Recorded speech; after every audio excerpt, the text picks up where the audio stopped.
In today's video, I'm going to teach you how to block someone in Slack and maintain a productive workspace. Let's face it, sometimes there are individuals whose messages or presence can be more of a distraction than a help. In those cases, knowing how to effectively manage your Slack workspace can greatly increase your productivity and sanity. So let's get started on this step-by-step guide to keeping your Slack interactions efficient and positive. First things first, you'll want to navigate to your direct messages. Open up Slack and head to the section where you have direct conversations with the person you wish to block. This is your starting point and sets the stage for all the actions we'll be taking next. It's important to identify this area accurately so you don't apply these actions to the wrong contact. Next, direct your attention to the top of this conversation window.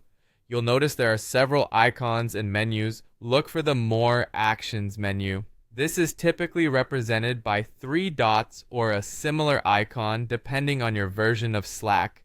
Clicking here will open up a list of additional options, which is where you'll find the commands you'll need to carry out our task.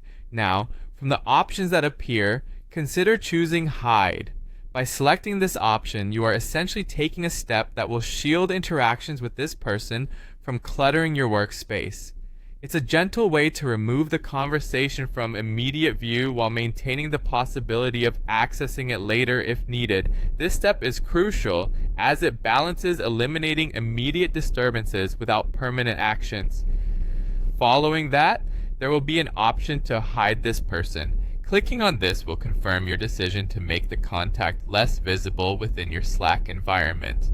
Essentially, this step ensures that this person's messages and notifications won't be directly interfering with your workspace, allowing you to focus on more pertinent matters. Although this doesn't technically block them in the traditional sense, it provides a way to streamline your working interface. Now you've learned how to thoughtfully and effectively manage your interactions on Slack. While these actions don't prevent someone entirely from contacting you, they do help create a focused environment by reducing distractions. Remember, the aim is to preserve a workspace that fosters productivity and peace, ensuring your Slack remains a tool that works for you and not against you.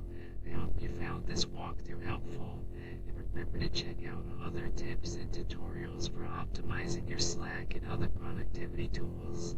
Thanks for tuning in today, and keep making those workspaces work wonders.